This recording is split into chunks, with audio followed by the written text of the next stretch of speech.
Hello, this is Jeffrey Pedinera, This is Andres Guzman. and this is Film Q, where we talk about the newest releases of the week and the questions on every cinephile's mind. This week, it's Mad Max Fury Road. And this is where I'm kind of annoyed at what, as a society, we've done to the word awesome, because it means, full of awe and stuff, right? And you'll always hear people being, oh, this was awesome, this was awesome. It's always the most minor things.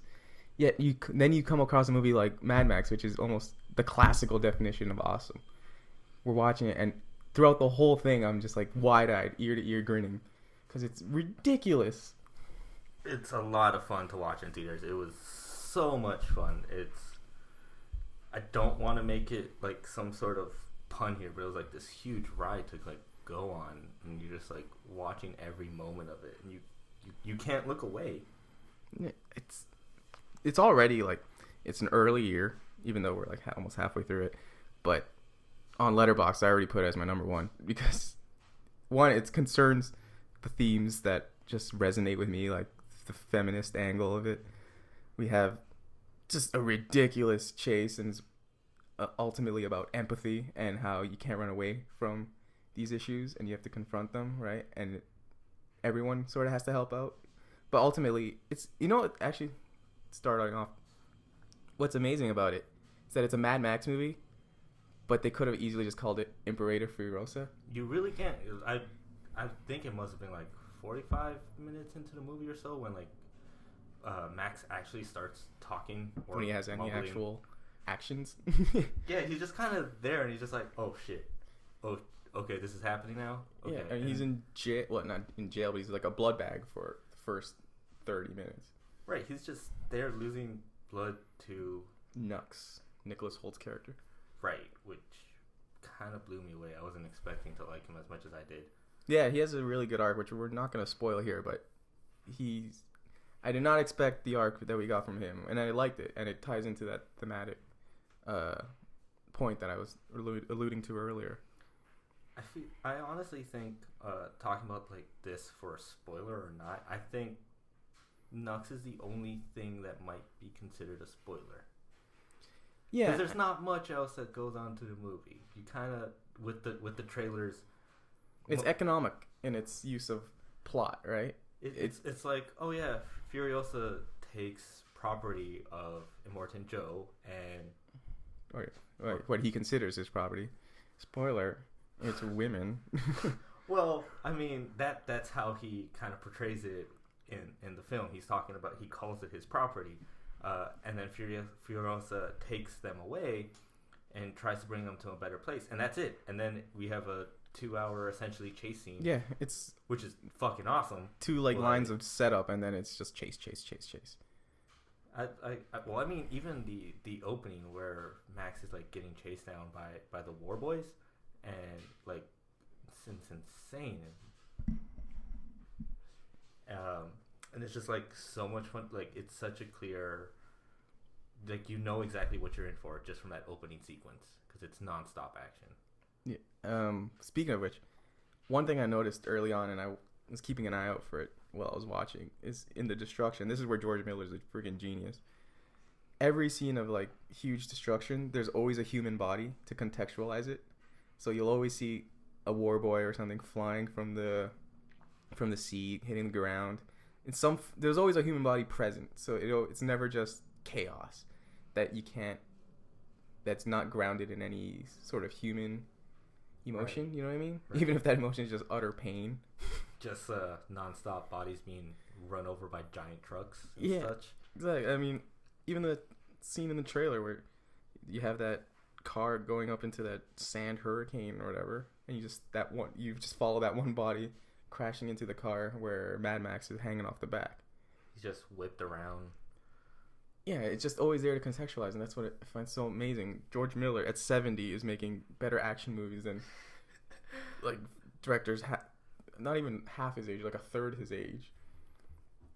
Miller really knows how like where to put the camera and what to knows to pull back. Yeah, instead of like all these super up close and super cutty stuff, like, and to hold a shot. This movie lets you, even though it's super fast paced and it gets your heart pumping and all that stuff, this movie lets you breathe and lets the scenes breathe, even with all this action going on. Oh, I remember there was that one shot, and it's in the trailer as well, where Mad Max is on one of those poles that dangles. Right. And you see him come across the camera, and the explosion happens in the back. Yeah. And right after that, it fades to black. And I remember just having the most, like, incredible urge just to be like, this movie is the best, right? Because you could feel it in the audience. Just everyone's, like, quivering in their seats because it's so good. I'm not entirely sure. I didn't speak to anybody in my crowd, but I don't know if the people I watched it with actually enjoyed it. Like, it's weird because, like, nobody really reacted to anything except... I felt a few people were almost laughing at the movie, which is weird because the movie clearly knows what it's doing. Yeah, right from the get-go, you know that this movie, it's in its own world. And I haven't seen the original trilogy, but... Which is rueful admission, I'm sorry. But I'll that Blu-ray is impossible to find. It's super hard. The trilogy box set, which is what I'm looking for. So I don't really know the world, but like after watching just the first 15 minutes, I knew what we're in for. Like I knew the type of world that he was building, and every part of it like perfectly fit into it. And there were scenes that matched what he was going for. But then I had this guy in my audience who was just kind of laughing at it because I think might have been because he thought it was a little absurd, but I didn't get it.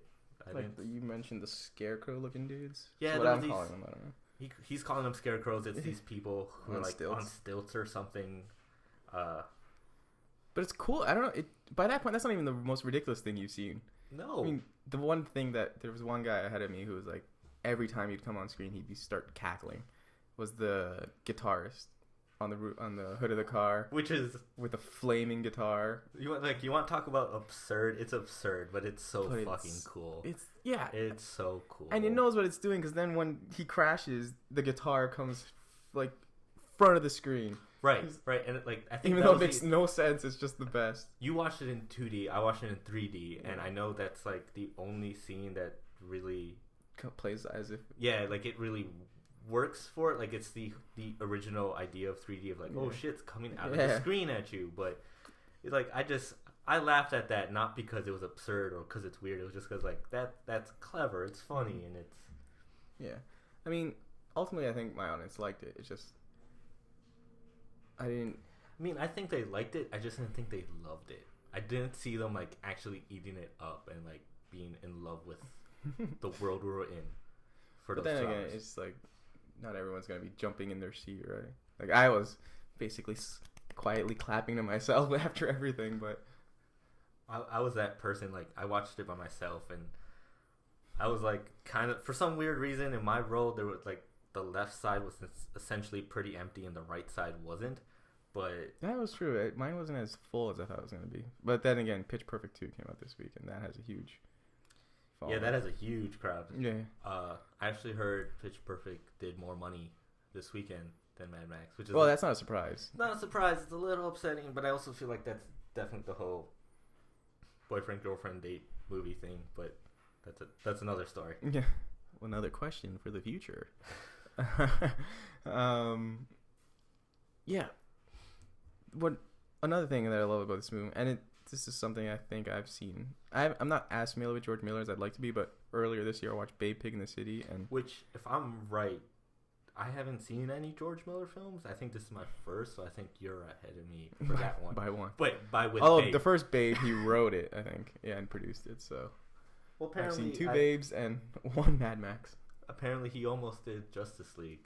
Yeah, and I don't remember the character's name, but she's the one that she's under the car, but she's like very clearly could have been Wonder Woman.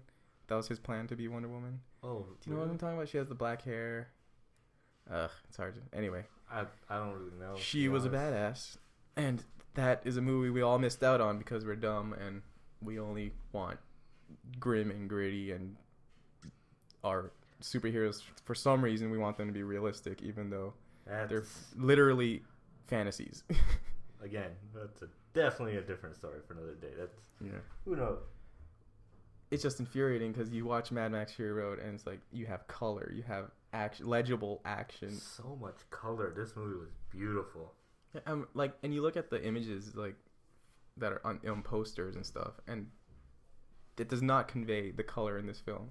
They've desaturized those colors because it's vibrant, it's fun, kaleidoscopic almost. I really loved how like bright the day sequences are, and how warm you can feel it was, and then with the contrast of when they would go to night, and that blue, oh, it's beautiful. I don't know. I guess it works ultimately because the whole movie is colorful. But I don't know. Lately, I've been noticing day to night a lot, and it just struck me as that. But that's nothing. It's not. That's not a mark against the movie. I think again it worked because the whole movie's colorful as hell. But it's just something that initially I saw. I'm like, oh, they probably filmed this during the day. Yeah, and I mean, I kind of guess they would. I could be wrong. I mean, he probably filmed that night. I don't know. I'm just saying. He probably did. We're not sure, but I still like watching it and like. We don't do research. Rarely. But there's that one quick scene where they were all in the car and everything was like all blue, and then some of the women in the back seat had like a lantern and they were like perfectly lit. Oh yeah. And it was like it's like the one light source, right? The one candle. And it kind of was, and it looked exactly like it would like with their daytime lights or whatever. So but to me, I like when it was the nighttime sequences, I was more excited for some reason because I just love those colors.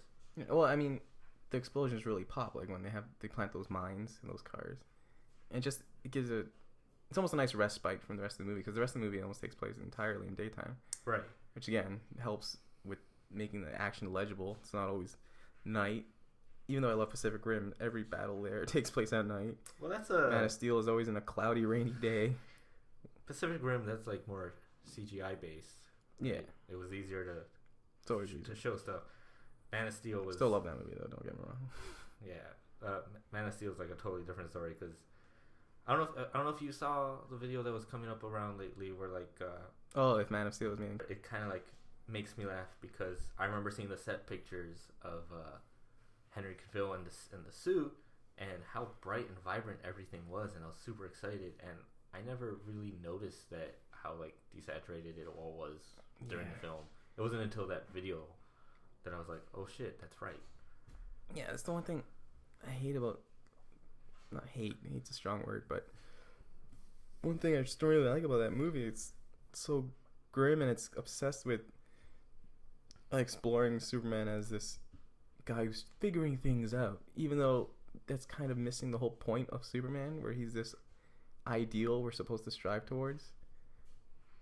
And I don't know, maybe there is merit in finding the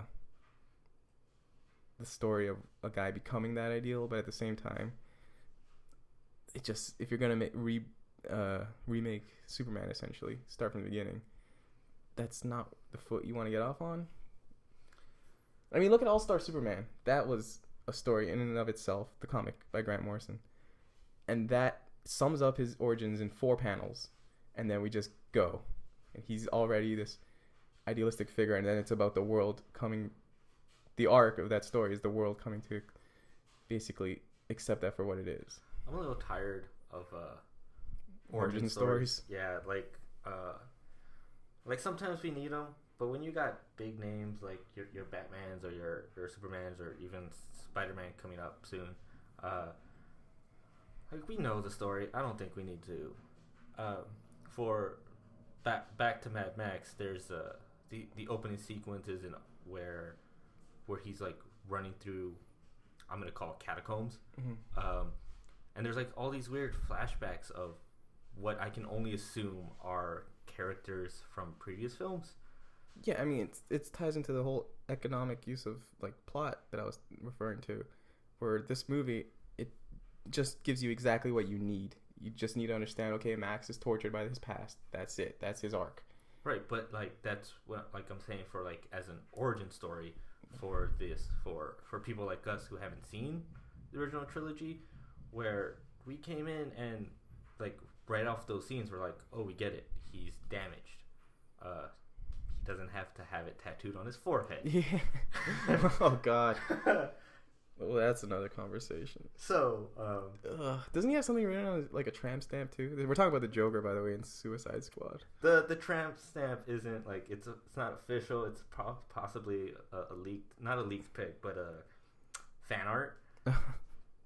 But it's kind of funny. It's kind of clever. But What, damaged, or the tramp stamp? no, the tramp stamp, because like it What does it say?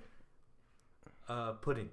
Oh, pudding. It says pudding, but At least it's, it's in keeping in tone of the Joker, where right. he's silly. But it's also But literally writing damaged on your forehead. it's also Harley Quinn who's doing it, which is supposed to be. If it were real, it would make sense why She would put. why Joker is making the whole Home Alone screaming face, Oh, because she's doing the tattoo in the picture, so it will be as if the pictures of him is being taken as he's getting tattooed. getting tattooed. Alright. The whole one screaming face. I didn't make that connection.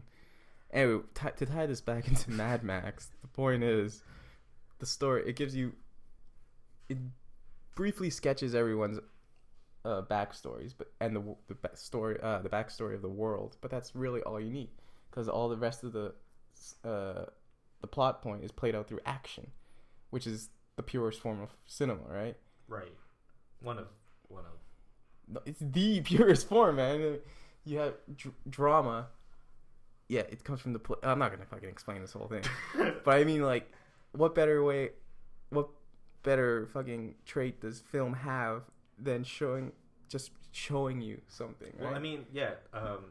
There is. The reason our earliest movies were silent, other than technical limits, but Well, they work. With that, there's also the idea of like if you had watched Mad Max without whatever dialogue there is, you'd still have a pretty big understanding of what the film is like going on in the film. Yeah, I mean, like if you, I wouldn't watch it silent. I'd keep the score, because the score is great with the guy and the fucking guitar. He uses that one classical piece I love. I think it's called Requiem Iris Vey or something. It's used in Battle Royale. I don't know. Have you seen Battle Royale? Yeah, you know what I'm talking about? You know the one I'm talking about? I think I know, like, I don't know the name for it. Is it the one that was, like, in the trailer, like, crazy? Right, yeah. There's my interpretation.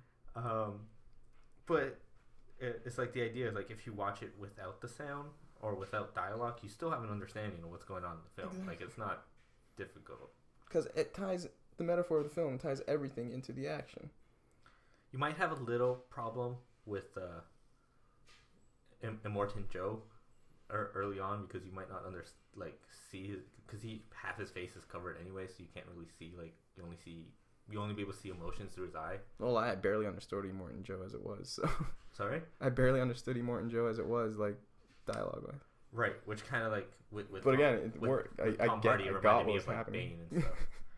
I didn't think he sounded like Bane much. No, he didn't sound like. It's just he reminded me because like Tom Hardy only had like his eyes to like portray stuff, right? Oh, for like a big chunk of the film, yeah. Bowl cutters, water. Mad Max is. I don't know if he was ever this crazy in the other movies. Again, I'll have to watch those, but he was ridiculously. Like I always thought mad meant angry, but he's clearly insane. Well, it's weird because it's like they kind of make reference to the fact that he's insane at some points in the movie, but I'm not entirely sure if characters maybe insane's a little strong, but he's losing his mind essentially. No, they like if I'm right, I'm pretty sure somebody called him insane in the film. Probably. And it's like I'm not sure. In one of those 5 pages of dialogue. Yeah, and it's clearly obvious with like Furiosa, who like asks him what his name is, and he doesn't even respond. So she doesn't know about him, so he's not like a well-known person. So I'm not sure how it came across that he's insane. But well, I guess just looking at him. That's true. Our introduction to him is eating a lizard, a mutant lizard. So we're gonna spoil a little bit, whatever. I guess some scenes that we can be called spoilers. 2 things I would like to touch on. Nux's arc, which was totally blindsided me, because I will.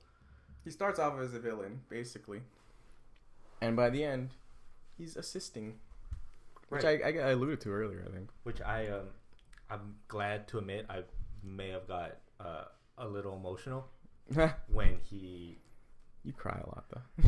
I'm a baby. I'm a huge baby. But when he like ends up essentially sacrificing himself for the, I'm gonna quote, the greater good. Yeah. That great, that good. I want to rewatch Hot Fuzz now. And the other thing is, it was kind of really interesting, the fact that the entire movie is a chase scene, and then it gets to a point where the place they were going no longer exists, essentially, not as how she remembered it, and they do a complete 180 and go right back where they started. And then they're like, oh yeah, we need to go back to where we came from. Yeah, and it ties into what I had alluded to earlier. I should probably expound on it a little further, where this movie clearly has feminism on its mind, because one, the whole inciting incident is that Furiosa is freeing these the wives of Immortan Joe, who he sees as things, because they write on the wall after they leave, "We are not things," and who ruined the world? It's men. And so for the first half of the movie, they're running away, right? They're trying to find a new land, and it's implied it's all women there, because when they arrive they meet the Volvani, I think they're called. I'm not even sure. I didn't think I catch the name. Yeah, they're all women, and so they decide that they're gonna try to cross the Salt Sea and hopefully find a new land for themselves.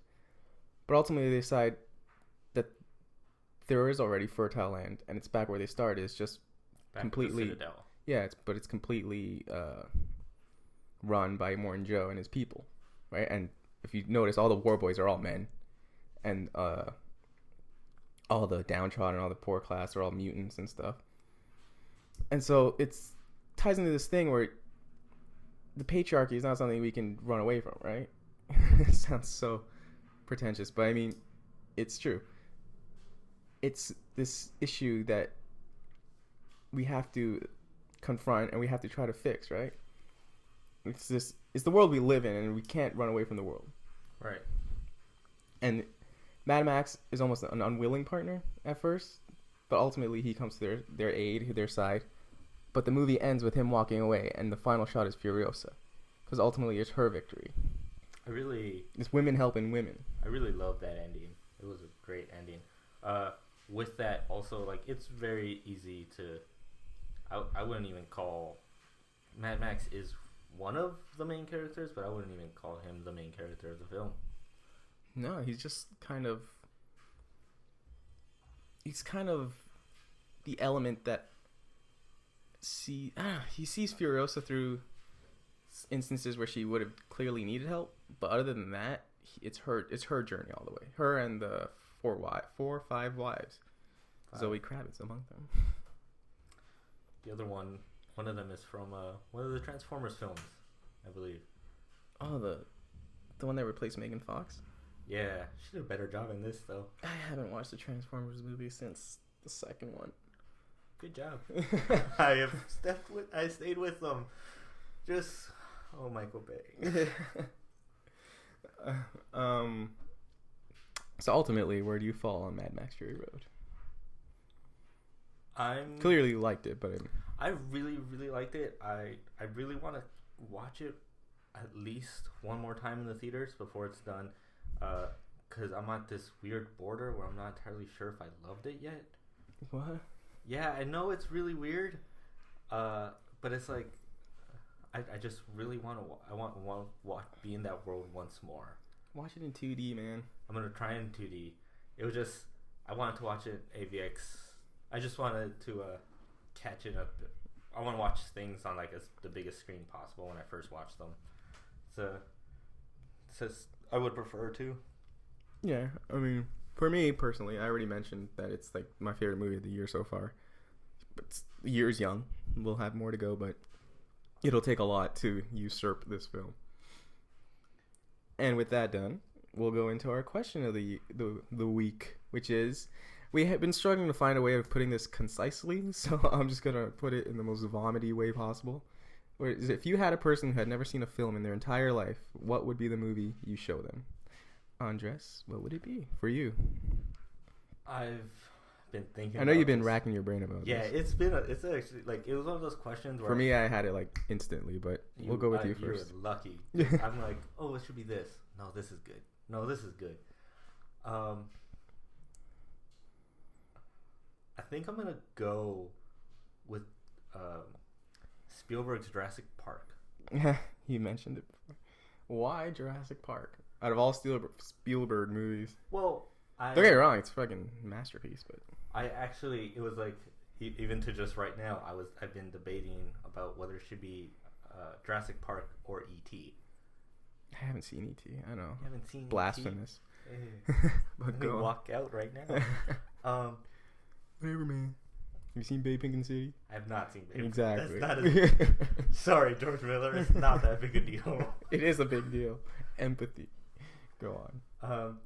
I think Jurassic Park just has this whole sense of wonder that definitely is something that I grew up with going to the movies since a young age, and I just love if I can get that feeling for a film, I can be happy. It's that sense of awe is what I was talking about earlier, right? Right. We use awesome to describe.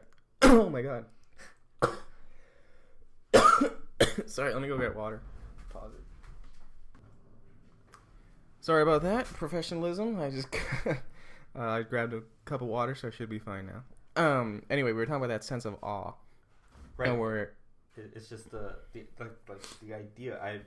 I've seen Jurassic Park time and time again, and then what was it 2 years ago when they re-released it in theaters in 3D? Oh yeah, I went to that. Right, and I saw that in 3D, and it was that for my brother. He's always loved Jurassic Park. I think it's part of the reason. I don't know if that's the reason, but it's part of the reason why he wanted to go to paleontology for a while. Mm-hmm. But also, it was just he's always told me about how he saw it in the theater and how he was like in awe of it all. Yeah, it seems like it was a real formative experience for a lot of young moviegoers at the time, because he's not the only one I've heard that wanted to get into paleontology after seeing Jurassic Park. I have a friend who did the same thing. There's also other people online I've known. Right. So I've seen it. I've seen it on TV, and I love it, but I just never got that sense. But then watch it in the theater, and I don't even think it was the 3D part of it. I don't think that had anything to do with it. But no, it just disappeared after a while. Yeah, it was just one of those like that first sequence when you see all the dinosaurs just roaming freely and eating leaves and such, and it's just like they're real, like you. And that's great CG work for 1993 or 92 when it was made. And it's still probably it's probably the best use of CGI still, right? Right. Well, back then, like they still had that idea of like we're gonna mix it into reality as opposed to replacing reality. Right. It's like everything's on green screen. Yeah. Which stupid Lucas. Yeah. Let's not all pin the blame on him, but yeah. Well. But yeah, it's definitely a movie I feel like you need to see in the theater, because I had seen it I think a year before they released it on my laptop, and I'm like, it's a good movie, I like it, right? Right. But it doesn't convey that same sense of wonder. Like I watched it in the theater because it's like my friend's favorite movie, and so he needed to go see it, so I went with him because I was just like, it's okay, it's good. Then walking out of that theater, I was like, holy crap, I hadn't seen this movie before. Right, which reminds me, what movie did you pick? I picked 2001: A Space Odyssey, which is the exact same story I had. For me, no, it worked no matter where I can watch it on an iPhone.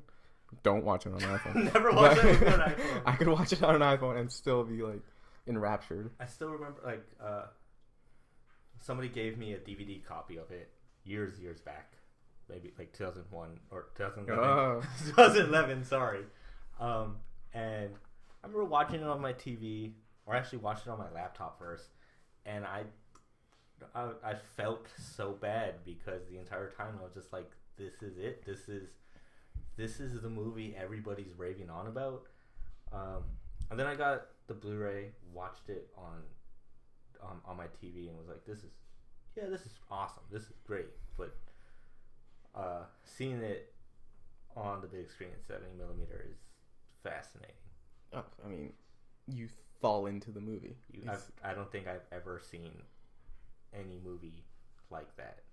No, I mean, and I should get into why I picked 2001. It's because yeah, I'm not making story an argument for you. Yeah, exactly. I mean, you're kind of on my side now. So I've already won the episode. Thank you. Goodbye. Doesn't work like that. For me, story time. It came at the crux of when I became a real like film goer kind of thing, where I had bought it because I had heard so much about it. It's like the greatest sci-fi of all time. So I'm like, okay, let's check it out. And I hadn't been watching movies as religiously as I do now, but I had always liked movies. But after I had watched that, it's this transcendent experience that all of a sudden after that I became who I am now, or like a fucking the caterpillar version of what I am now. I'm still in my cocoon phase. But it opened up this new world of what movies could be, right? And it ties in beautifully with the thematics of the film, which is about transcendence, spirituality, and essentially this rebirth imagery, right? And for me, if I'm going to show someone what films can be, what films are, then I'm going to show them 2001 because it ties in beautifully with that sense, that real world narrative of this is somebody who has never experienced the medium, and so now they're going to essentially transcend who they were before, which is almost this really aggrandizing view of film, but ultimately I feel that's the role of all art, right? Is to open up our minds. And that movie almost literally cracks your skull open and opens you up to the world. To the universe, fuck.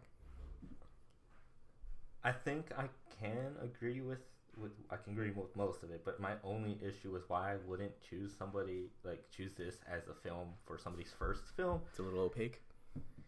Yeah, and it's like, I can't, as much as I love it, I can't blame somebody if they're watching it and they're just like, this is boring, like they don't get it, like, because unfortunately that's how I felt for most of my first viewing, and that was me when I had watched films most of my life up to that point. And so for somebody who's just like, this is it, like just a lot of long shots of no talking and random things. Oh, that's fucking Darth Vader, but yeah. Exactly. But it's like the great, how long is it? 15, 20 minutes of the before dawn sequence? I think it's like 20 minutes? The opening sequence with no dialogue. The Dawn of Man, you mean? The Dawn of Man, sorry. When was the last time I saw it? January? I need to catch that soon. Yeah. I saw it in 70mm a second time, earlier this year. And I'm always learning new things about that movie, like discovering new things, like that rebirth image I was talking about, and the sperm shape of the spaceship. The spaceship. What's it called? Discovery. The Discovery. Oh, right. It looks like a spermatozoa cell, and going into fucking Jupiter, which is the most fucking egg. He's making symbols with his hands. Fuck. Well, I'm like struggling with all my words now, but yeah, it's beautiful, and it ends with he's reborn, right? Literally as a star baby. Right. It's just, I saw that on the big screen the first time. I think it was early November, and the two actors from the film were there, and they had like a question and answer period afterwards. And one of the things I'll always remember was I was supposed to go meet somebody, and I really hated it, but I was getting ready to walk out to meet them because I was already running late, and they were asked by somebody in the audience, was like, did Kubrick ever explain to you guys what the answer was, like what the ending of the film was, what it meant? And I remember I was about to get up and leave, and as soon as the question was asked, I was like, I am not missing this out. So I sat back down and listened to them. They gave no answer. I was a little upset. It was like something. But I mean, I feel like all the answers in there. I'm not upset if there was like. I think I might be a little more upset if it was more definitive, because it definitely makes you think. Which is kind of the problem with the book. Like, I love the book also. I don't know. You probably haven't read it, but I have not read the book. Yeah, it's almost, it explains everything, and what I love about the movie and why it works as cinema is because it doesn't explain anything, but you feel it. You feel what everything is. So I remember when I took my friends to go watch it, and they had never seen it before.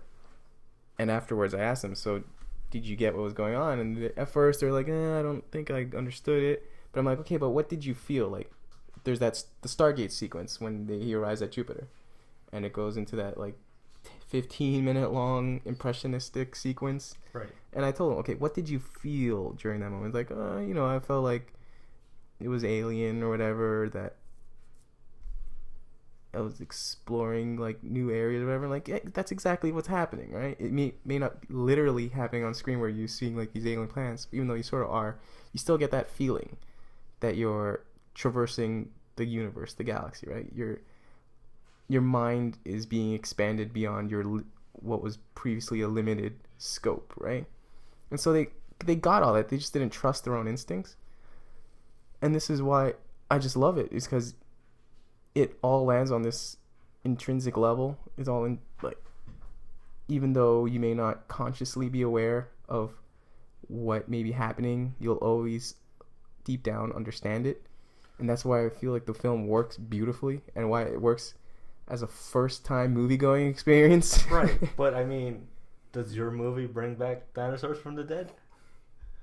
No. Almost. I mean, it goes a little earlier than that. Oh, sorry. I can't. Oh, fuck. No, sorry. No, it doesn't. I have my timelines mixed up. We have like real. I'm not this dumb. I promise. Go on. We make mistakes. There are dinosaurs, and like they're designed realistically. They, will they behave as we assume they might have behaved? They don't have feathers. Real T-Rexes had feathers. Oh, whatever.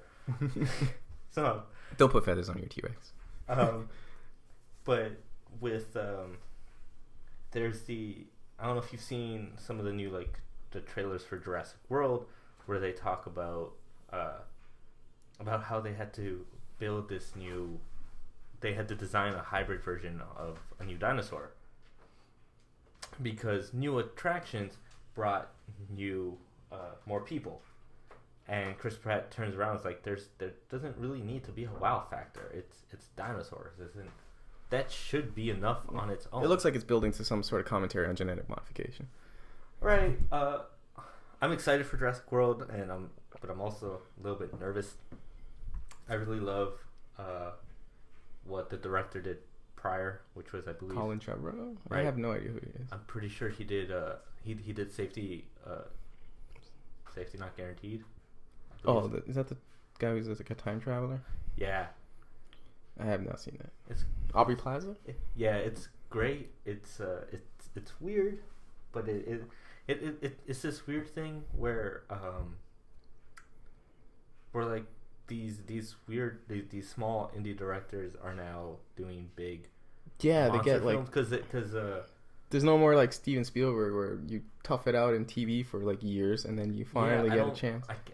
I can't remember the director's name. I think it was Jordan something, who did Kings of Summer, which is again another one I haven't seen. It's hilarious and it's great, and it's those movies with like child actors that surprise you, that are awesome. Which is another good thing about Jurassic Park, that you have child actors that you don't want to kill. You want them to survive. Exactly, but. So I always remember the green Jello. For some reason, from Jurassic Park, one thing I always remember is the green Jello. When they get to the buffet and they're eating, I think she's about to eat green Jello. It just always looks so delicious to me. I love Jello. Anyway, so the director who did Kings of Summer is now doing the next King Kong film, I believe. Skull Island. Skull Island. I don't understand the connection. I don't see what the studio does, but more power to them. Who gets to do like? I think what it is that they have a lot of previs already done, and they get the directors to work with the actors. I don't know. It makes me nervous. It makes me excited. I mean, hopefully he still gets his vision across. That'd be great. But back to like Jurassic Park. I wish I can do a Jeff Goldblum impression, but. I'm not even gonna try. Oh yeah, We'll just embarrass ourselves. I'm not a good impressionist, but his scenes in this movie are so. Oh, he's amazing in this movie. And the problem with the second movie is that they make him the main character, but he works so good as just the side character who's like, he's almost like the jester in King Lear, where he comments on like, he's essentially the audience cipher. Like he's our cynicism, but eventually where he's won out, right? He's taken hold of the wonder takes hold, and yeah, Spielberg. I feel like we're coming at the essentially the same angle where we're for this hypothetical first time viewer, we want them to experience this sense of wonder that films. Yours is more, I guess, pulpy. Well, I think that's part of the reason why my other idea was also E.T. was because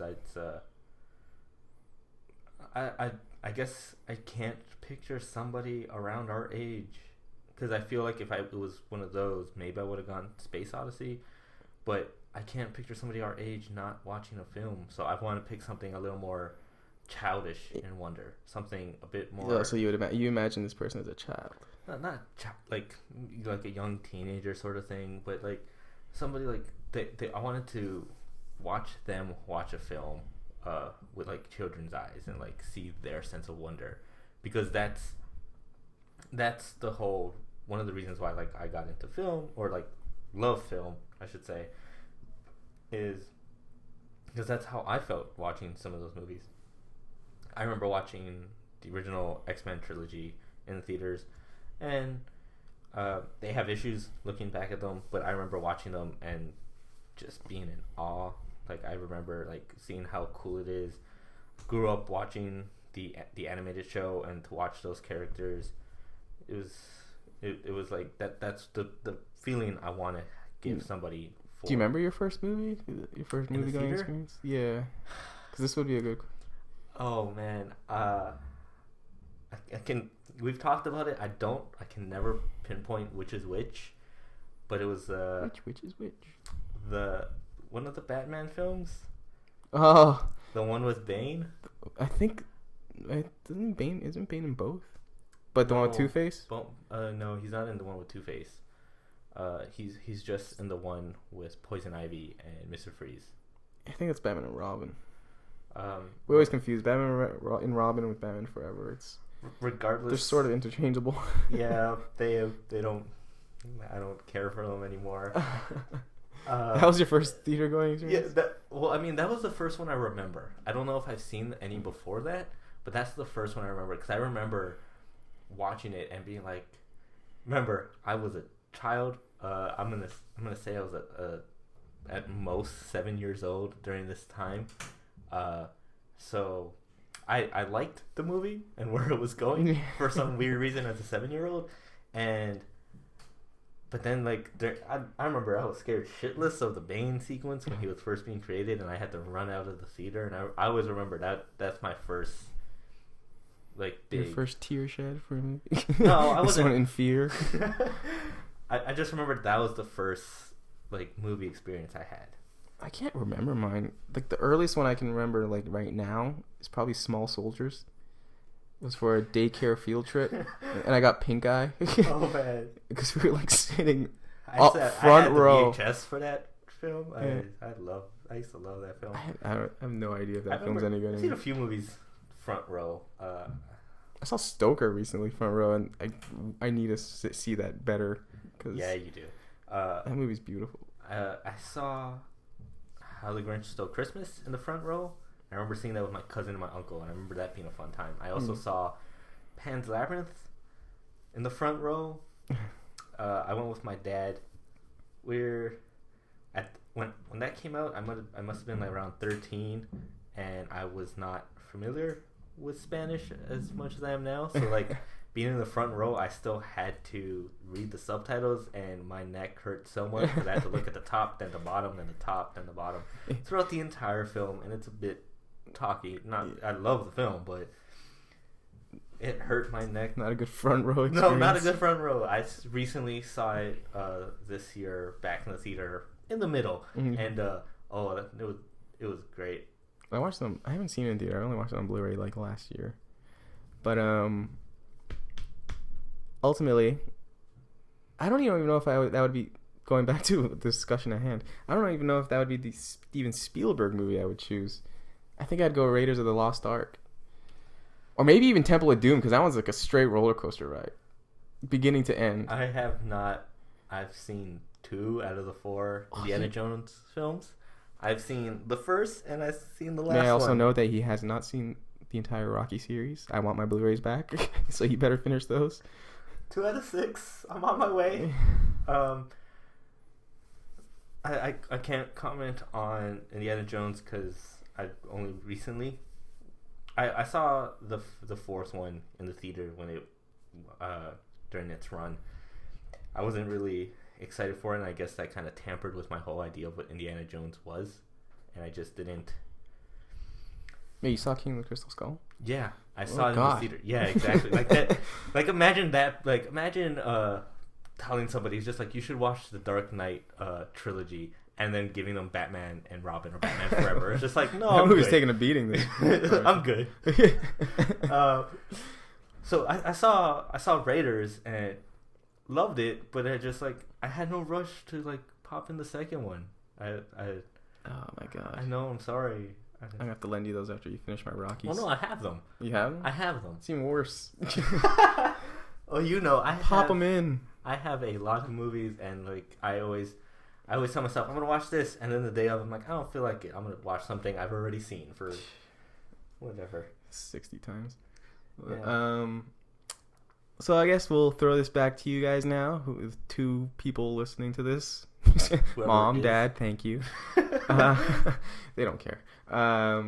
We'll ask you, what do you think should be the movie that would break a movie virgin's cherry? Which is the most vulgar way of putting it. But yeah, and if you think it's also, you might have your own choice, but because I have an ego, I want you to tell me if I had the better argument than Andres. I mean, like, that's not fair, because I kind of agreed with you for most of this. Thank you. I was not aware that this was a competition. Of course it's a competition. I thought it was just a debate. 1v1. Like, we have future episodes plans where they're literally competitions. Yeah, and I think it's 3-on-1.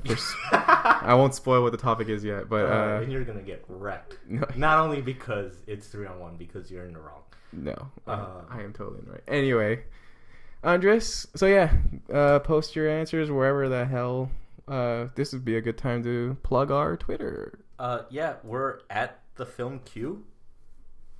And there's also the link to our SoundCloud where you'll be able to listen to us. We also have Letterboxd, which we're using and foregoing our Twitters because they're linked to in our Letterboxd. And plus, you can follow all the movies we watch, my thoughts on each one, even though sometimes they range in length. Anyways, my name is Jeff Pett on there, JEFFPED all together. And you can find me for Letterboxd at Pocket Writer. One word. All right. Andres, what's in your Film Q tie-in for this week? I'm gonna try and catch Pitch Perfect 2 as soon as I can. Like literally as soon as we press stop on this? Maybe if I can. We'll see. Also, I'm gonna try and revisit. I don't remember the last time I've seen it. The Sound of Music. I'm not entirely sure what else I'm planning on watching today or this week. It's going to be a bit of a surprise. I will be watching... I have a few things. I want to study Happy Go Lucky for something I'm writing. Oh, I'm a writer. Also, you lent me The Seventh Seal, so I'll finally get to watch. Oh, that's a classic. That's so good. And in keeping with my trying to get through all of Steven Soderbergh's filmography, because as you should know, going into this, he's one of my absolute favorite directors. So I will be watching The Informant, and after that, I have a lot of movies on my queue, so I'll just stop it at when do we not? Like, it never ends, which is exciting, but it's also hurts our wallets so much. Next movie I'm going to the theater to see, I'm not sure. Next week? Maybe Roar. Roar's the Draft House film release. It's a movie from the 70s. I don't know if you've heard of it, but they've used actual lions. And they're not so much fun, and I'm really upset because every theater. That's the thing. You're not gonna be able to go with me, so I'm gonna go by myself. The only theater that's showing it here in Toronto is the Royal. Which, by the way, go to. I'm not able to go to any of the screenings, which is upsetting. Oh, that movie looks hilarious. But maybe next week we'll do Tomorrowland. Oh, for the next episode? Hopefully we can get it for next week. We'll do Tomorrowland because I think that's the big release. There's Tomorrowland and Poltergeist, but I haven't seen the original. I'm so bad. So many like gaps. I've seen the original, so like maybe we can. Yeah, have two different sides of it. Right. Like someone who's never seen, someone who has. So yeah, hopefully we can do Tomorrowland. We'll be asking for our question is who would make up the Mount Rushmore of directors? We'll come up with some sort of rules about whether or not they're our favorites or. I'm actually gonna. I'll go more into detail next week, but I'm going like very like. Technical? Sticking to the spirit of what Mount Rushmore means for each president on there. So I'm putting a lot of thought. I've actually was thinking about it on the bus ride yesterday. Well, that's why like next week we'll state our rules before going into what they are. So until next week, please consider the question. I'm Jeffrey Pedinera. And I'm Andres Guzman. Thank you for listening to Film Q.